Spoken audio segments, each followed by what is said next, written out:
Alright, video round number 2. Let's try this one more time. So besides the jet being replaced and not maybe getting the right fuel to air ratio, I couldn't figure out what the fuck it was. And they said it was a dirty carb, which this is a brand new boy, you know what I'm saying. It still could be dirty. I'm going to pull it out later after I fire this puppy up and see if we got an idle. I did get it to idle earlier today, and it was only when I pulled it back here did I notice that I had an idle. It was really high idle, but I still had an idle.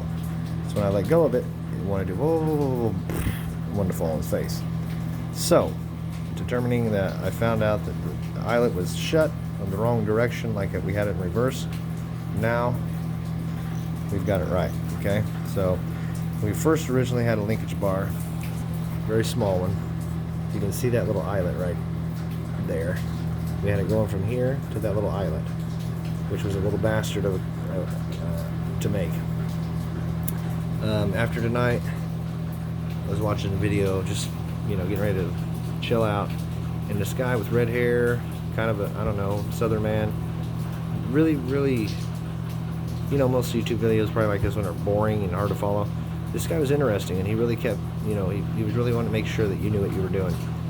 And I discovered that by making this bar come out here and drilling a hole here, that it was a much easier clearance, because I was running into a problem hitting here, and then having to bend this kind of a little bit, and everything was twisted. This is a much straighter, cleaner shot. See, it comes up 90 back down, and then another 90 out, if you can see in there or not. But anyway, then these are all parts that came on it originally without having to buy any extra linkage kits or make your own out of coat hanger or anything. So this is the return spring right here, which still had a good use. Rehooked it down here around, where'd I hook it to? Oh, the hole. See, it has these little bitty holes here. There's one here. There's pretty much one in between every one of those. So I just hooked it into there, boom, call it a day. And then it suggested, don't just start with your first hole.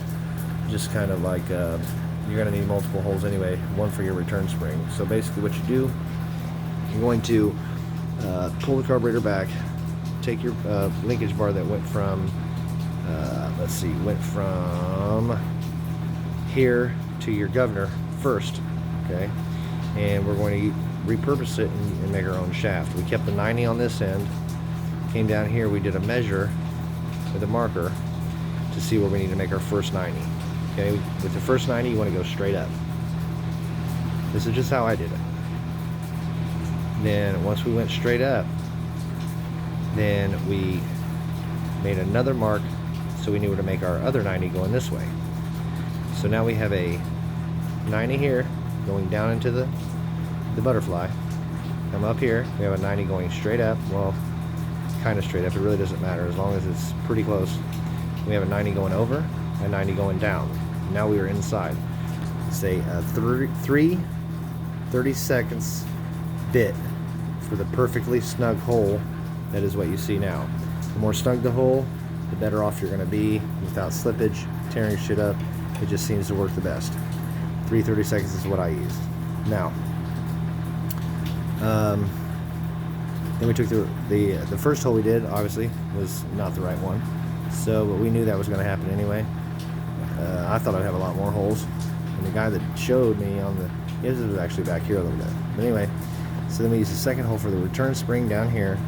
And now, what I did was, how I noticed that it was wrong and how I fixed it, was the flapper is still exactly like it was before. Except the fact is this bar has to be pushed forward all the way before setting this up. So if you set it up and it's back here, okay, your gas is now going to be forward instead of reversed. See, bunny will be up here, turtle will be back here, and that is what happened when we made that little bar up here. We did not pay attention to that flapper being like it is now. See how it's all the way shut? Now we open it up. See, it was in reverse. So, that being said, we got gas. Now this was actually, my buddy helped me do it underneath here, and there's more than one way to do this. There's eyelets here, There's an eyelet here, which is where I have my throttle cable hooked up now, and there's an eyelet here. So we had to move because we didn't have enough room to pull this puppy back, because we were actually going in the other direction. It was starting here and going that way. So now that it's going that way instead of that way, I had to do something else about it. So I moved it here. Moved my eyelet here. This is off of a something, I don't know what the hell it is, 10 speed or whatever it is. And so now we're pretty snug here. We put this spring back on that wasn't on.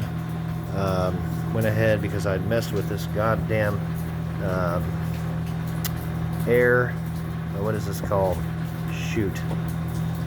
Something jet, I can't remember. It is one of them jets, I don't know.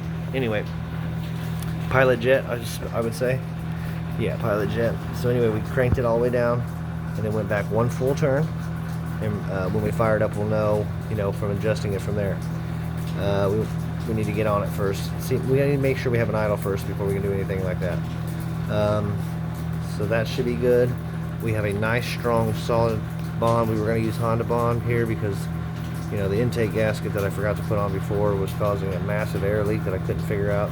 This is one thing I can't seem to find, is a filter tip to plug in here to cap this off. It's like this. If anybody knows where to get one, please tell me.